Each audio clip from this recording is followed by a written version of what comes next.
बिस्मिल्लाहिर्रहमानिर्रहीम अस्सलामुअलैकुम वरहमतुल्लाहि वबरकातुहू। उम्मीद है दोस्तों सब खैर आफिस से होंगे। आज के अपनी इस वीडियो के अंदर हम CS201 प्रैक्टिकल की असाइनमेंट नंबर 1 स्प्रिंग 2025 को कंप्लीट सॉल्व करेंगे। इसकी जो ड्यू डेट है वो 2 मई 2025 है, लेकिन आप इसको 3 मई 2025 रात 12 बजे तक भी सबमिट करवा सकते हैं। टोटल मार्क्स के जो है 20 हैं। इस असाइनमेंट के अंदर दोस्तों जो आपने सॉफ्टवेयर यूज़ करना है उसका नाम है डेव C++ IDE। आपको सिंपली मैं अपनी इसी वीडियो के डिस्क्रिप्शन के अंदर अपनी वीडियो का लिंक दे दूंगा, जिस वीडियो को फॉलो करते हुए आप डेव C++ को डाउनलोड और इंस्टॉल कर सकते हैं। जब आप मेरी उस वीडियो को फॉलो करेंगे तो आप क्या कर सकते हैं, इजीली डेव C++ को डाउनलोड और इंस्टॉल कर लेंगे।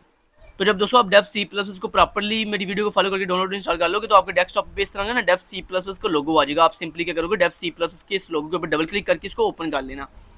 ठीक हो गया? अच्छा जी।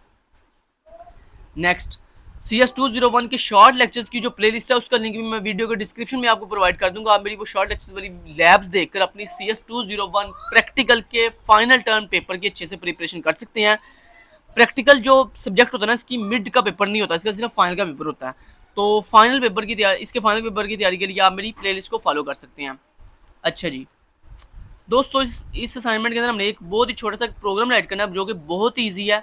तो मैं चलता हूँ डायरेक्ट, आपको वहाँ जाके समझाता हूँ। चलें जी। और फिर लास्ट में ये भी बताऊंगा कि आपने कैसे ऐसे अपनी जो असाइनमेंट है वो सबमिट करवानी होगी।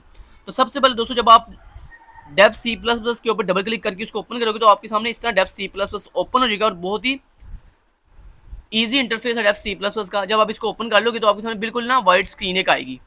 उसके बाद आपने क्या करना है, सबसे पहला स्टेप ये है कि आपने डेव C++ को ओपन करने के बाद एक न्यू फाइल ओपन करनी होती है कोड लिखने के लिए। फाइल कैसे ओपन करनी है उसका तरीकाकार ये है कि आप यहाँ पे फाइल के ऑप्शन पे क्लिक करेंगे, न्यू पे जाएंगे और न्यू पे आपको एक ऑप्शन मिलेगा सोर्स फाइल का। आप सोर्स फाइल के ऊपर क्लिक करेंगे तो जैसे आप सोर्स फाइल पे क्लिक करेंगे तो ये आप देख सकते हैं कि न्यू फाइल ओपन हो गई है।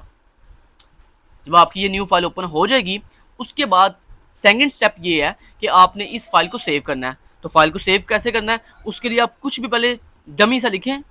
लिखने के बाद आप यहाँ पे फाइल के ऑप्शन पे क्लिक करें और सेव के ऑप्शन पे क्लिक करें। जैसे दोस्तों आप सेव के ऑप्शन पे क्लिक करेंगे तो ये आपसे पूछ रहा है अपनी फाइल कहाँ सेव करनी है।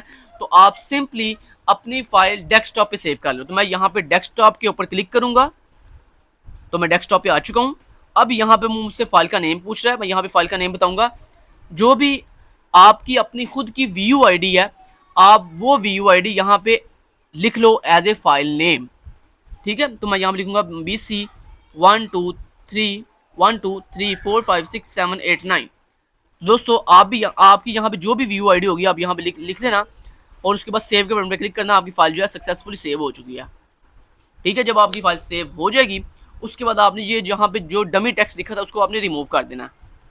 अच्छा, अब नेक्स्ट स्टेप में आपने क्या करना है, नेक्स्ट स्टेप में दोस्तों आपने ये करना है कि यहाँ पे अपने कोड लिखना स्टार्ट करें। अब यहाँ पे कोड लिखना ऐसे स्टार्ट करें, हैश इंक्लूड IO स्ट्रीम। ठीक है, ऐसे कोड लिखना स्टार्ट कर दें।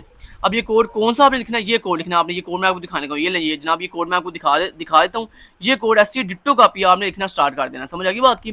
कोई भी इसमें गड़बड़ नहीं करनी, कोई अपनी तरफ से आपने अपनी चेंजिंग नहीं करनी। सेम डिट्टो कॉपी आपने यही कोड लिखना है। ठीक है, तो सबसे पहली लाइन में लिखना है हैश इंक्लूड IO स्ट्रीम। ये बेसिकली इनपुट आउटपुट स्ट्रीम की फाइल है। उसके बाद हेडर फाइल है जिसमें इनपुट आउटपुट यूज होती है। उसके बाद नेक्स्ट लाइन पे आपने लिखना है हैश इंक्लूड कोनी डॉट जो कि बेसिकली कंसोल इनपुट आउटपुट की लाइन है, वो हेडर फाइल है।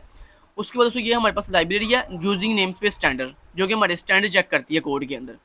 तो जैसे मैं आपको कोड दिखा रहा हूँ ना, ऐसे लाइन बाई लाइन आपने कोड यहाँ पे ये जो न्यू फाइल बनाई है ना, यहाँ पे कोड लिखते जाओ तरतीब के साथ। ठीक है, उसके बाद नेक्स्ट ये मेन का फंक्शन है। ठीक है, ये मेन के फंक्शन की बॉडी ओपन हो रही है। उसके बाद दोस्तों ये दो वेरिएबल्स है इंट टाइप के, इंट आर्स और एक इंट फी इक्वल टू 0। स्टार्टिंग के ऊपर आर्स वेरिएबल को हमने कोई भी वैल्यू साइन नहीं की, फी वेरिएबल को हमने बाय डिफॉल्ट 0 वैल्यू साइन की हुई है। उसके बाद दोस्तों यहाँ पे क्या लिखा हुआ है, यहाँ पे लिखा आ रहा है enter the total number of hours you spent at gym. ये बेसिकली स्क्रीन पे लिखा आएगा ये मैसेज। ठीक है, जैसे ये मैसेज आएगा हम क्या करेंगे, हम कोई ना कोई आर जो है वो एंटर करेंगे।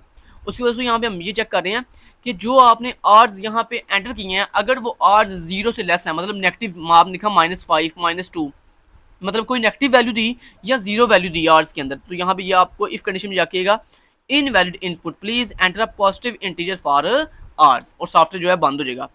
लेकिन अगर अब यहाँ पे जो वैल्यू दोगे आर्स की, अगर वो क्या होगी 0 से बड़ी होगी, मतलब पॉजिटिव वैल्यू होगी, तो फिर ऑटोमेटिक ये यहाँ पे एल्स पोर्शन में आ जाएगा।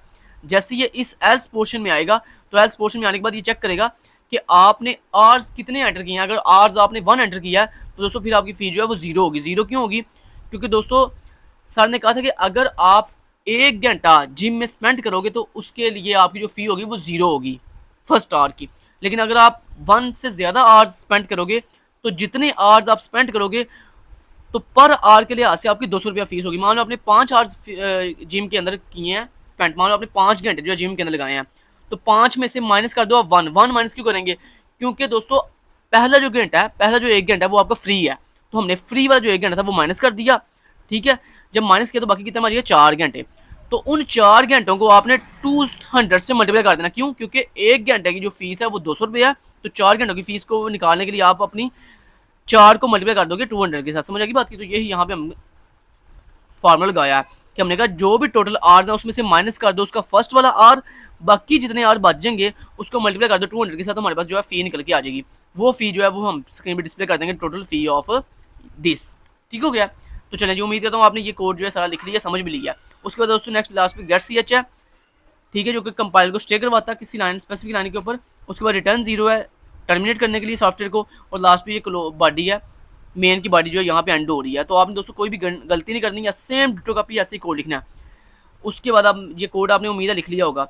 तो अब मैं इस पूरे कोड को करता हूँ यहाँ से ऐसे कॉपी करके मैं इस न्यू फाइल पे जाके आपको दिखा देता हूँ। ये ले मैं न्यू फाइल पे पेस्ट भी कर दिया इस पूरे कोड को। अब मैं इस वाली फाइल को कर देता हूँ बंद। ठीक है, तो मैं दोस्तों उम्मीद करता हूँ आपने इस तरह मेरा पूरा कोड फॉलो करते हुए आपने ये पूरा कोड जो है लिख लिया होगा। ऐसे जो मैंने कोड आपको दिखाया स्टेप बाय स्टेप आपने ये पूरा कोड लिख लिया होगा। मान लो अगर आपके कोड में दोस्तों कोई गलती है, मान लो जब आपने इस कोड का, अब हम क्या करेंगे, इस कोड को रन करने के लिए कंपाइल एंड रन करेंगे। तो ये देखो ऊपर ये बटन है कंपाइल एंड रन का, आप सिंपली ये ऑप्शन है इस पर आप क्लिक करोगे। ऐसे इस पर जैसे आप क्लिक करोगे तो दोस्तों आपका ये जो सॉफ्टवेयर है ये रन हो जाएगा। अगर मान लो किसी वजह से आपका एरर आता है, यहाँ पे आपको ये कहता है एरर है, मतलब आपका सॉफ्टवेयर रन नहीं हो सकता, आपने कोई गलती की है, तो दोस्तों आपने क्या करना है, आपने ऐसे Ctrl+A दबा के Ctrl+C दबा के ये पूरा कोड कॉपी कर लेना है और जाके ChatGPT को बताना कि जनाब ये कोड है, इसमें बताओ क्या एरर है, तो प्लीज़ करेक्ट दिस कोड। ठीक है, तो जैसे आप ChatGPT को ये कहेंगे ना कि मेरे इस कोड के अंदर कोई गलती है, कोई एरर है, इसको ठीक कर दो, तो वो ऑटोमेटिक आपके एरर को ठीक कर देगा, ठीक करके आपको करेक्ट कोड दे देगा। तो आपने वो करेक्ट कोड वहाँ से कॉपी करना है। कॉपी करने के बाद यहाँ पे ये जो पुराने वाला कोड होगा इसको रिमूव कर देना, ऐसे कंप्लीटली रिमूव कर देना। रिमूव करने के बाद वो जो ChatGPT ने आपको करेक्ट कोड दिया होगा वो यहाँ पे आगे पेस्ट कर देना। ये आपने तब करना जब आपके कोड में कोई ना कोई एरर आएगा। वैसे तो अगर आप मेरी वीडियो को फॉलो कर रहे हो अच्छे से तो मुझे नहीं लगता कि आपका कोई एरर आएगा। चलें जी, अब मैं इसको करता हूँ कंपाइल एंड रन। जैसे दोस्तों मैंने कंपाइल एंड रन किया उसके बाद मैंने यहाँ पे लिखा वैल्यू 0।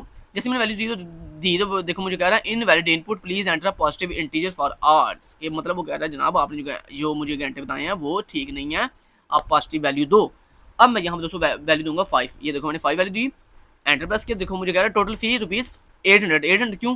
क्योंकि 5 में से 1 घंटा फ्री है, बाकी 4 घंटों की फी जो है वो 800 रुपया बन गई। तो देखो मुझे बता रहा है टोटल फी ₹800। उसके बाद मैं एंटर प्रेस किया, सॉफ्टवेयर बंद हो गया, चैलेंज गुड हो गया। ये दोस्तों हमारा कोड था। अब इसी CPP सर ने कहा था यही जो कोड वाली फाइल है इसको आपने सबमिट करवाना है LMS के ऊपर। आप कैसे सबमिट करवाना है वो बता देता हूँ। सबसे पहले आप डेव C++ को कर दो बंद, डेव C++ को बंद कर दो। जब आप बंद कर दोगे तो आपने अपनी जो डेव C दोस्तों जो फाइल आपने जिस पे कोड किया वो फाइल आपने कहाँ सेव की थी? डेस्कटॉप के ऊपर। याद है हमने डेस्कटॉप पे फाइल सेव की थी। ये देखो हमारी फाइल सेव होगी डेस्कटॉप पे। ये देखो हमारी 2 फाइल ऐसे डेस्कटॉप पे ऐसे सेव हो जाएंगी। ठीक है, अब इनमें से ये जो फाइल ना इसको आपने डिलीट कर देना। ये जो फाइल ना जिस पे लिखा आ रहा है CPP, ये बेसिकली आपकी .cpp फाइल है जिसके अंदर आपके पूरा का पूरा कोड है। अब यही फाइल आपने LMS पे सबमिट करवानी है। अब कैसे सबमिट करवानी है चलो मैं आपको सबमिट करने का तरीका भी बता देता हूँ प्रैक्टिकली। आपने सिंपली अपना LMS ओपन करना है, यानी LMS लॉगिन करना है। जब आप अपना LMS लॉगिन करते हो तो लॉगिन करने के बाद कोई भी असाइनमेंट आप सबमिट कैसे करते हो? सिंपली जिस भी सब्जेक्ट की आपने असाइनमेंट सबमिट करवानी हो ना, सिंपली क्या करते हैं उस सब्जेक्ट की ये जो असाइनमेंट वाला ऑप्शन है ना इस पर ऐसे क्लिक करना है। क्लिक करने के बाद दोस्तों ये देखें ये सबमिट का बटन है, आपने इस पर क्लिक करना है। जैसे आप इस पर क्लिक करोगे तो ये देखिए आपसे पूछा चूज फाइल के, कह रहा है वो फाइल चूज करो जो फाइल आपने सबमिट करवानी है। तो मैं यहाँ पे चूज फाइल पे क्लिक करूंगा तो ये देखिए मुझसे पूछा आपकी फाइल कहाँ पड़ी हुई है, तो मेरी फाइल पड़ी हुई है डेस्कटॉप पे। याद है मैंने अभी भी अपनी फाइल .cpp फाइल डेस्कटॉप पे सेव की थी। तो जहाँ भी दोस्तों आपकी फाइल पड़ी हुई है आपने सिंपली यहाँ से वो लोकेशन चूज करनी है। तो ये देखिए मैंने डेस्कटॉप पे क्लिक किया तो मैं आ गया डेस्कटॉप के ऊपर। जैसे मैं डेस्कटॉप पे आया तो ये देखो ये मेरी VUID के साथ .cpp फाइल जो मैंने अपनी डेस्कटॉप पे सेव की थी। ये देखो मैंने इसके ऊपर ऐसे क्लिक किया। क्लिक करने के बाद जैसे आप अपनी जो फाइल आप सबमिट करवाना चाहते हो, जैसे आप उस फाइल के ऊपर एक दफ़ा ऐसे सिंगल क्लिक करोगे, क्लिक करने के बाद यहाँ पे ओपन के बटन पे आप क्लिक कर दोगे। जैसे आप ओपन के बटन पे क्लिक करोगे तो ये देखो दोस्तों आपको बता रहा है, कहता है आपकी फाइल का नाम ये आगे .cpp, ये बेसिकली .cpp फाइल है और आपने .cpp फाइल ही सबमिट करवानी है। ठीक हो गया, तो यहाँ पे .cpp लिखा आना चाहिए। अगर आप यहाँ पे .cpp नहीं देख आपको दिखाई दे रहा, इसका मतलब आप गलत फाइल अपलोड कर रहे हो। ठीक है, तो इस तरह आप जैसे यहाँ पे आ जाए .cpp, उसके बाद आप सिंपली यहाँ पे अपलोड के बटन पे जैसे क्लिक करोगे तो आपकी फाइल जो है वो क्या हो जाएगी, सबमिट हो जाएगी। क्लियर हो गया। चलो जी, मैंने अभी सबमिट नहीं करवानी, मैं बैक के ऊपर क्लिक करता हूँ। चलें जी, उसके बाद मैं यहाँ पे आता हूँ और अपने एलएमएस को लॉगआउट करना चाहता हूँ। चलें, मैंने आपको तरीका चलें बता दिया। मैं उम्मीद करता हूँ आपको सारी समझ आ गई है। Thank you so much guys, take care, Allah हाफिज़।